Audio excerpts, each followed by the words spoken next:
Quest'anno è il giorno del ricordo, che è una solennità civile con cui si deve evidentemente dare memoria a ciò che è accaduto nel Novecento nel confine orientale, prima con le foibe e poi con l'Esodo. Acquisisce sicuramente un valore differente con quello che è accaduto sabato scorso a Gorizia, dove Nova Gorizia e Gorizia hanno celebrato assieme l'inaugurazione dell'anno della cultura europea come città congiunte.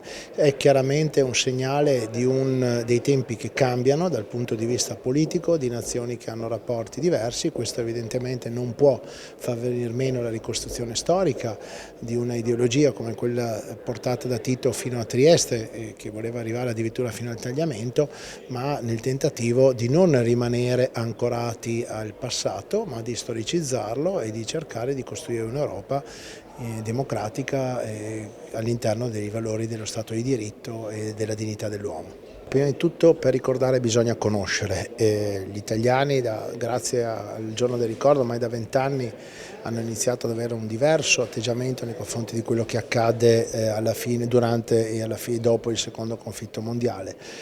Oggi appunto abbiamo anche nuove conoscenze, tali per cui ad esempio sia in Slovenia che in Croazia sappiamo che ci sono centinaia di migliaia di sloveni e di croati morti in foibe proprio sotto la spinta ideologica Titino, che voleva appunto realizzare un progetto di società e in questo contesto voleva eliminare tutti quelli che non erano confacenti al socialismo reale. La storia serve per conoscere prima di tutto e per non dimenticare. Sicuramente il futuro comune è il futuro di un'Europa che non deve essere un'Europa omologata, a mio avviso, ma deve essere un'Europa in cui ciascuno ha propria identità, e però i ponti servono per mettersi in contatto, per conoscersi, per rispettarsi e per attraverso le disuguaglianze migliorare. Sicuramente il clima è totalmente diverso da quello di 20 anni fa, quando appunto nasceva la Repubblica di Slovenia e quando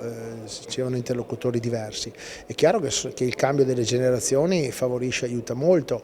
Evidentemente chi ha subito e patito sulla propria pelle o nella pelle dei propri genitori determinate angherie, la perdita di familiari, non sapere neanche dove è sepolto il proprio padre o la propria madre, questo segna indelebilmente la vita delle persone. Oggi con le nuove generazioni il clima è diverso e credo che sia un clima fattivo, sono piccoli passaggi, piccoli tasselli di una storia. Lo vedremo l'anno prossimo come andrà questo anno della capitale della cultura. Io sono convinto che andrà bene perché i segnali sono sicuramente positivi.